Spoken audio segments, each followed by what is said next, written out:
I don't know what that. I didn't call that. Is a train. Is an engine.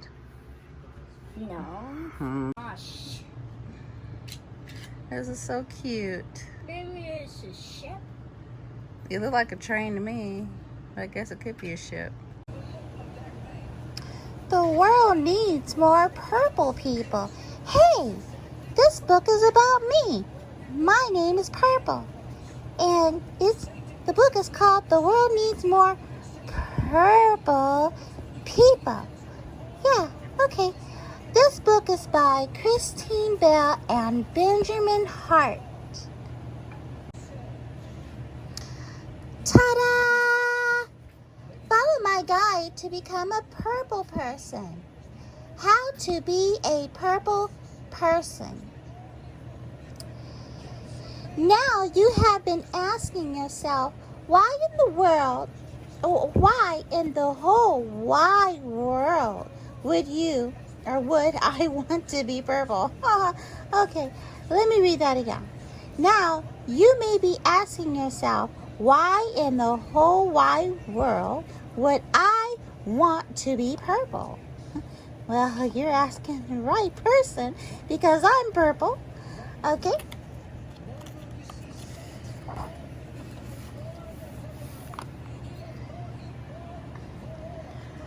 Purple is a magic color made when red and blue work together. I think all the best things in the world are purple. But you're probably wondering, what does that have to do with people? Wow, are you a genius? Because you're already on your way to becoming a purple person. You want to know why?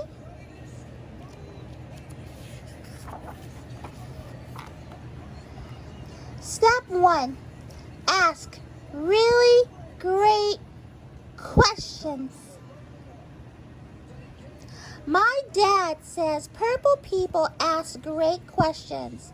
Questions about everything, even questions about questions.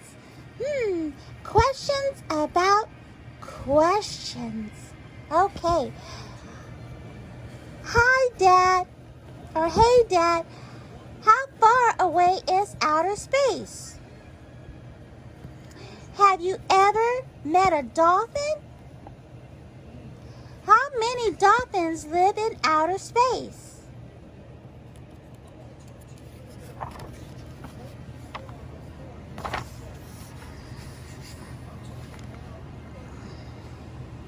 Purple questions are the kind that help you learn something really big about the world or something really small about another person.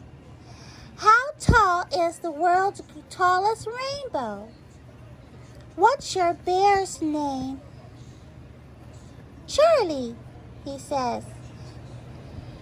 Dad says the more purple questions you ask, the more purple you become. How many do you think there are? He also says I can only ask him 20 questions about space dolphins per day. I think that's a joke. Space dolphins. Step 2, laugh a lot. Tweet. My grandpa says purple people laugh a lot. We are always laughing together. I mean, like snot out our nose laughing. Now that's gross. That's just so gross. Okay, this book is getting interesting. Look at the snot's coming out of their nose. Oh, okay. Okay.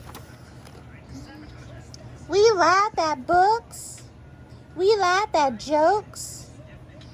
How do you make a tissue dance? Put a little boogie in it. Oh, this book should be called Green or something like that, not purple, because they're talking about boogers and stuff. We laugh at donkey dances and hairy elephant knees. Ooh, look at the hair on the donkey, or the hair on the elephant's knees. And look at the donkey dancing. Yee-haw! Ha ha ha. Short. Ha ha ha. Short. Snort. Ha ha. Okay, we especially laugh at Grandpa's funny noises.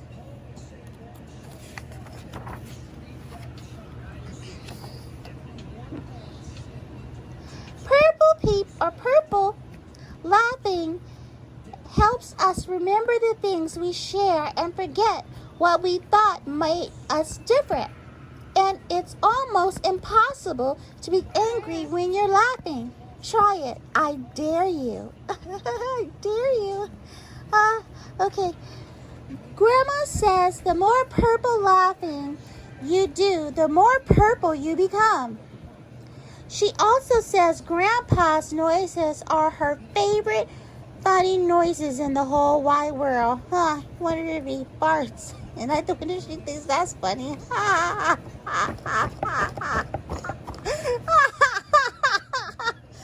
sorry. Okay. All right, let's move on. Step 3. Use your voice. And don't lose your voice. Mom says purple people use their voice and don't lose their voice. She encourages me to use my voice to sing. La da da. Okay. My dad is the one with the hairy chest who loves me more than all the rest. Oh, was that a song? My dad has a hairy chest who loves me more than the rest. That's funny. Okay, let me go on. This is a funny book. Okay, to give good ideas, let's wear monster costumes to school and to share my opinions. I personally feel like we shouldn't have to eat Brussels sprouts because they smell like sweaty socks. Well, yeah, sweaty socks stink. I think Brussels sprouts are okay though because Brussels sprouts are a vegetable and we should all eat our vegetables. Again, there's a green color. I think that we should have named this purple and green or something because they talk about some green stuff in here too. But anyways, let's move on. Sometimes people lose their voice, and that's okay. It happens. A purple voice helps someone who is having trouble finding their own voice. Purple people don't... Okay, I was distracted for a second. Purple people don't just speak up. They also listen. Maybe you could tell them you don't like it when they call you that name. Want me to help you tell them? Mom says the more you use a purple voice, the more purple you become. Mom, can you help me with my play? She also says she heard my opinion on Brussels sprouts, but I still have to eat them. See, I told you Brussels sprouts are good for you. Eat your vegetables. Okay, I'm gonna work on a better argument. Step 4. Work hard. Super duper hard. My grandpa says purple people know how to dig in and get stuff done. He and I like to work hard while we build things and while we learn things. It says birds of the Northeast. And while we grow things,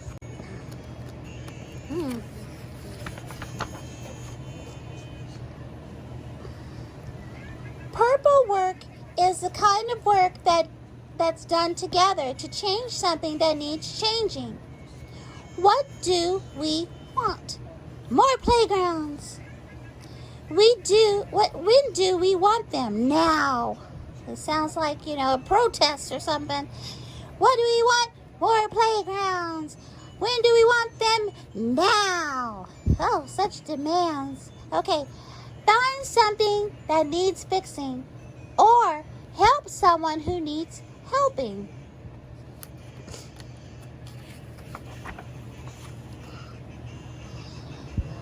Grandpa says the more purple work you do, the more purple you become. He also says no purple work has ever been done while sitting on your backside sipping strawberry lemonade. The strawberry lemonade sounds really good right now. Oh, can I have some? Okay, let's move on.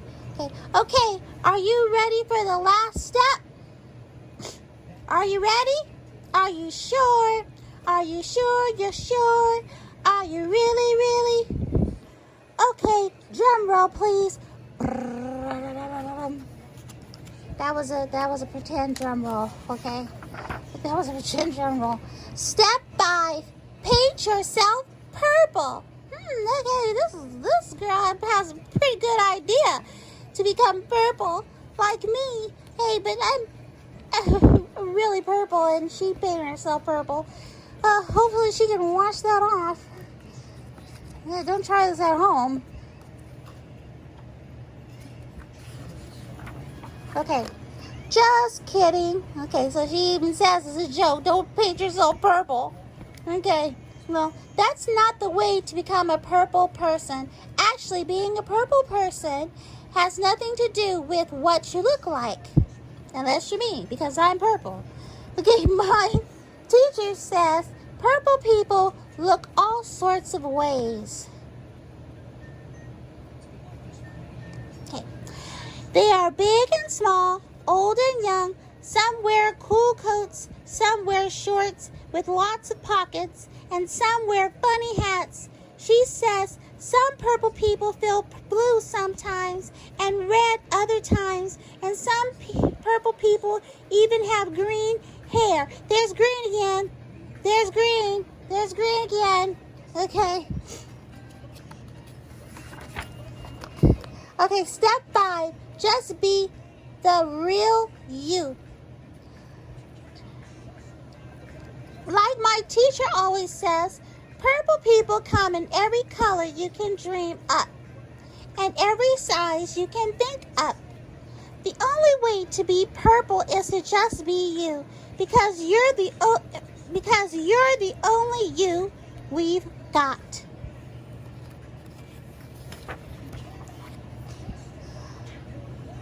So, those are my surefire steps to turning into a purple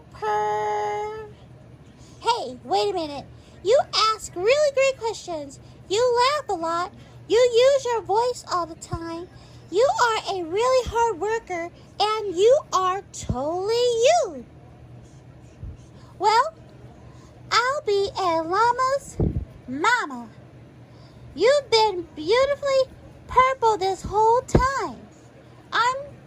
I sure am glad you're a purple person, because the world needs more purple people just like you.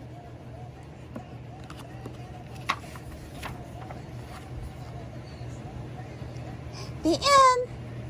Well, thank you very much. Thank you very much. Bye-bye. This book is called Over and Under the Pond by Kate Messner and with art by Christopher Salzneal.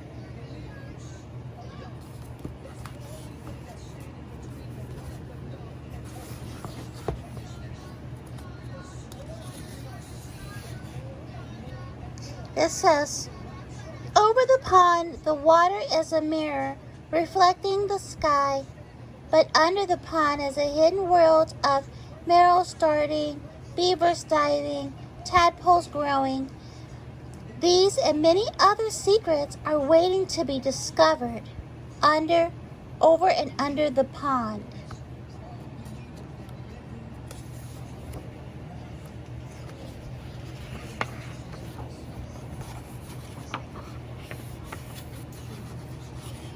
Over and under the pond.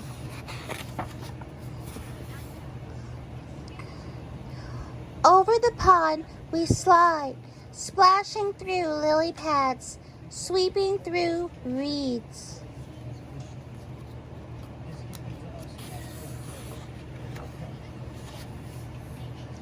The water's a mirror reflecting the sky, sunshine and clouds, then a shadow below.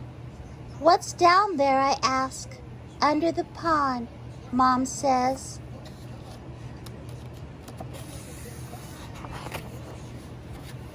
Under the pond is a whole hidden world of marrows and crayfish, turtles and bullfrogs.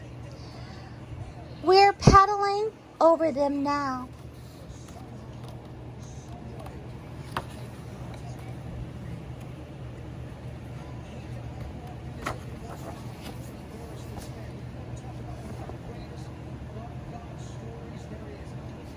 Over the pond we skim past tall rashes. Wiggling beetles loop and twirl.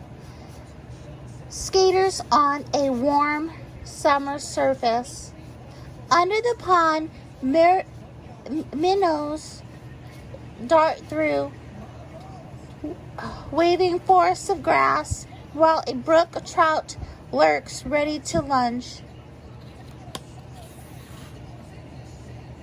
Minnows. Over the pond, we lift and dip and pull past a row of painted turtles on a waterlogged tree. 1, 2, 3. They slip off and away. Splash, gurgle, splosh under the pond.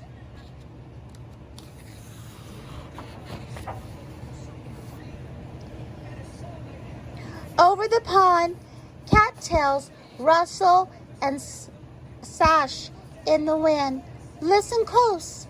Cluck, la ree. Red-winged blackbirds race by.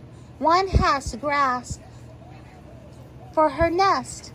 Under the pond, a caddlefish, caddisfly larva builds a home of her own, a secret shelter of pebbles and sand.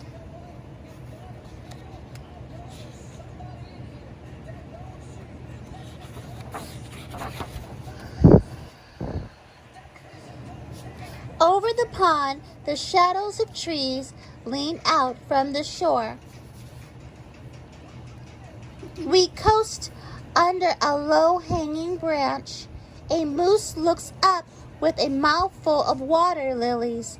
We've interrupted his lunch.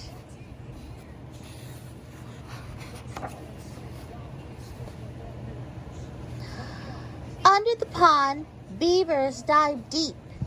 They pop with powerful tails and rise to the surface with detachable roots from the ground.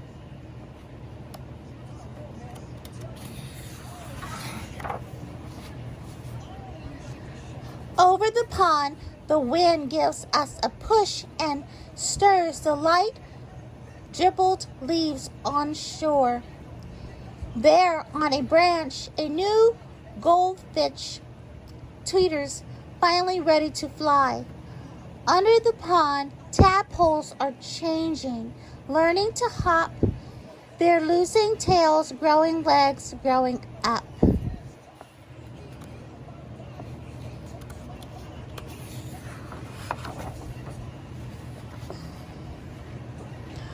Over the pond, there at the shore, tall and silent and still, a great blue heron stares down into the deep. It tenses, takes a long leg step.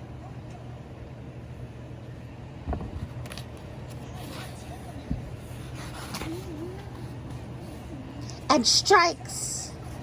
It catches a wiggly quicksilver minnow from when it was hiding under the pond.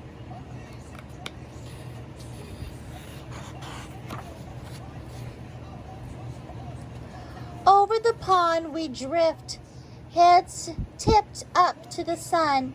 A woodpecker clings to the cedar pine, dipping for ants, or digging for ants.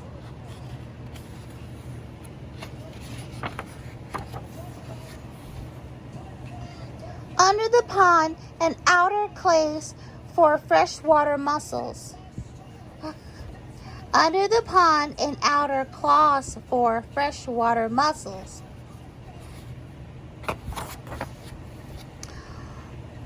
Over the pond, a sleepy dragonfly lands for a rest. His spindly legs tickle my knee. Under the pond, dragonfly larvae watch what swims by. They catch minnows in monster fast jaws.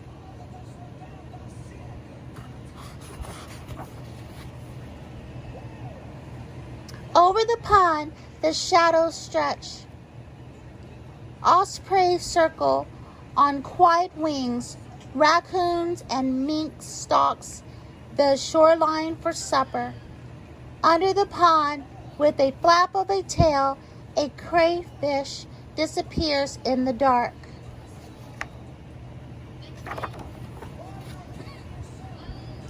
Over the pond, we head for home. We glide, swish, bump, right up into the shore as a far-off loon calls goodnight.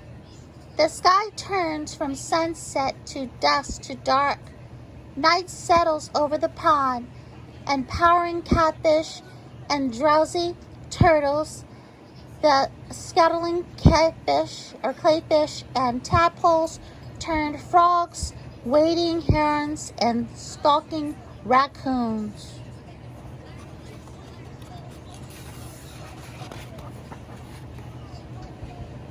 And the hidden world under the pond.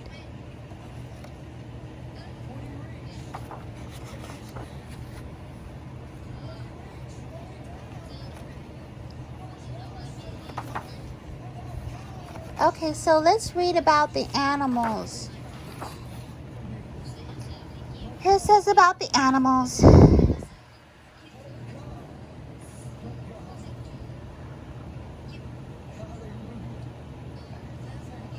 The whirling beetles are so well known for speeding in wild circles over the water that Kaufman Field Guide to Insects of North America by Eric R. Elton and Ken Kaufman calls them the bumper cars of the beetle world. Whirling beetles swim by rowing with their middle and hind legs. Their eyes are split so that half is above the water line and half is below, so these beetles can see well both over and under the pond. Brook trout, also known as speckled trout, live in ponds, streams, creeks, and small rivers and lakes. They eat not only dragonfly larvae, but also a variety of other insects, other fish, crayfish, frogs, and even small aquatic mammals such as voles. Brook trout are both predator and prey in a pond ecosystem. They're hunted by large fish, mink, otters, raccoons, and birds such as kingfisher and great blue heron. Painted turtles, named for the bright red and yellow markings on their bodies and shells, love to bask in the sun on logs. They eat insects, crayfish, mollusks, and aquatic plants. In the wintertime, painted turtles burrow into the mud at the bottom of the pond to hibernate. Red-winged blackbirds often build their nests near ponds and over wetlands, and you'll see them perched on cattails. The males called cluck-la-ree, cluck-la-ree. Only the males have red wings. Females are brown and look more like sparrows. A red-winged blackbird diet depends on the season. They eat lots of insects in summer and feed mostly on seeds in winter.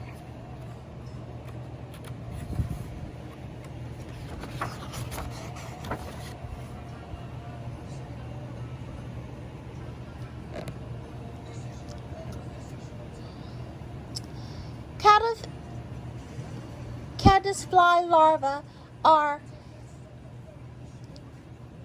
architects of the insect world. As the larvae develop, they use silk glands near their mouths to make nets for catching bits of plant matter for food and to build cases for themselves, which they piece together using sand, tiny pebbles, and plant material. These cases help to camouflage the larvae and protect them from predators. But many larvae still end up being a meal for fish or birds. The caddisfly larvae that survive develop into adult caddisflies, which look like small moths, live near water, and are attracted to lights at night. Moose are herbivores, which mean they eat only plants. Arctic vegetarians, such as water lilies, are among their favorite summertime meals. Moose are the largest members of the deer family. They can be 6 feet 2 meters tall, and the male's antlers can grow up to 6 feet wide. You wouldn't think such a huge animal would feel at home in the water, but moose are great swimmers and have been known to swim several miles at a time. Beavers form the building crew for the wetland world. When they can't find a suitable home in the river, lake, or pond, they'll make one. Beavers use their powerful jaws to take down trees. They block streams with tree trunks, branches, and mud to create the ponds they love. Beavers also use sticks and mud to build their logs homes with secret underwater entrances. The American goldfinch nests in shrubs and saplings and breeds later than many other birds. Finches wait until June or July to build their nest so that seeds from plants like milkweed and thistle are available to feed their young. Tadpoles and blue frogs are common in ponds, even when it's hiding. It's hard to miss the male bullfrog's loud growling croak. Female bullfrogs can lay up to 20,000 eggs. Wow, 20,000 eggs is a lot of eggs. Many of those eggs don't survive, but those that do hatch into tadpoles, which they take up to 3 years to lose their gills and tails, fattening up and growing legs to become frogs. You can tell a male bullfrog from a female by looking at the tympanum, or the eardrum, near the eye. In males, it's much bigger than the frog's eye, while in females, it's about the same size or smaller. When a great blue heron is hunting, it wades slowly or stands still, still as still can be, eyes on the water. Then, in a flash, it thrusts its head into the water and uses its bills to stab a fish or a frog. Great blue herons have special photoreceptors on their eyes that help them to see better in the dark, so they can hunt day or night. Pleated woodpeckers hammer away at trees in the forest, searching for insects. Carpenter ants are their primary food source. The woodpeckers dig long, deep, rectangular holes in dead or dying trees, right into the ants' tunnel. These birds have powerful beaks and long, barbed tongues for pulling out beetle larvae and termites from the wood.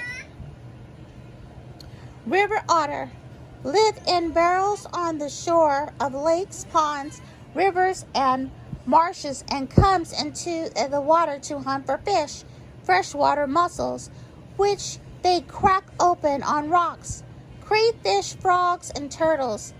They're excellent swimmers with powerful tails, webbed feet, and ears and nostrils that close in water. River otters can hold their breath underwater for up to 8 minutes.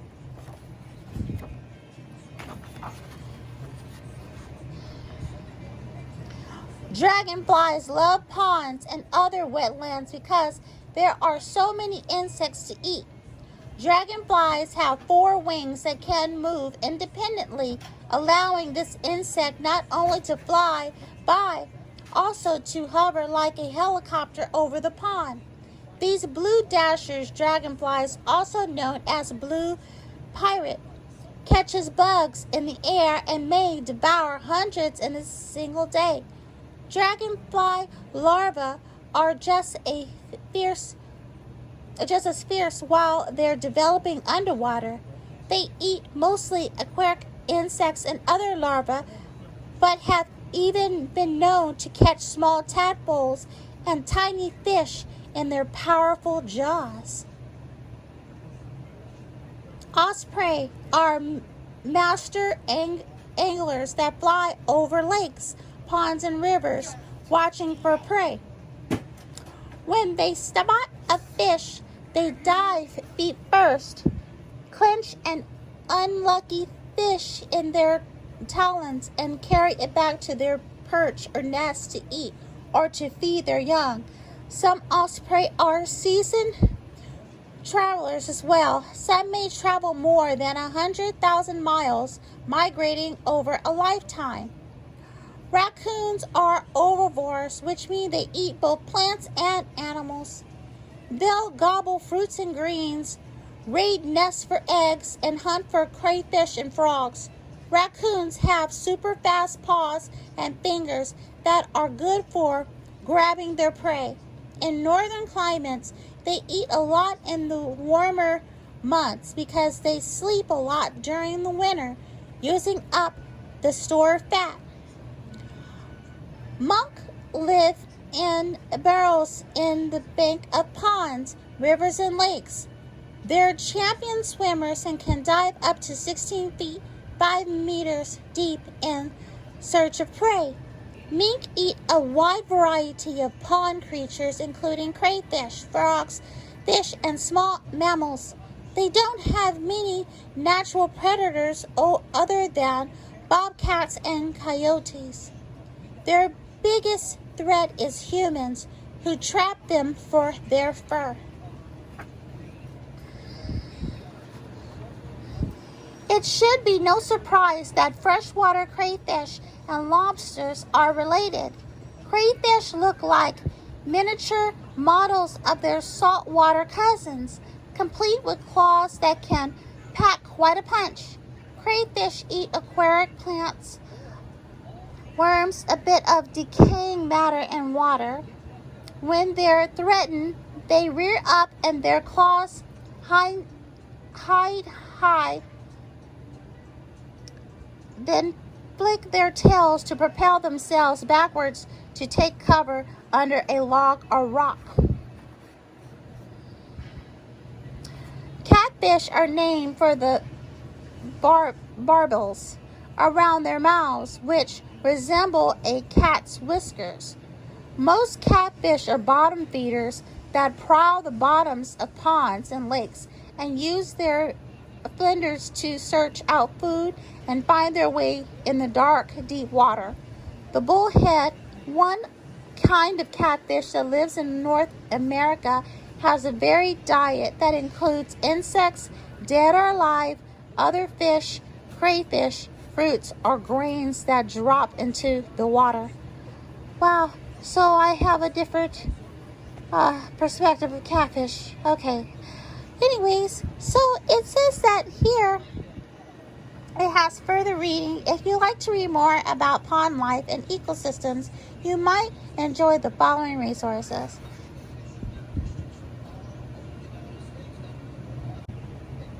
Wow, this book was very educational. All right, well, thanks for looking at this video.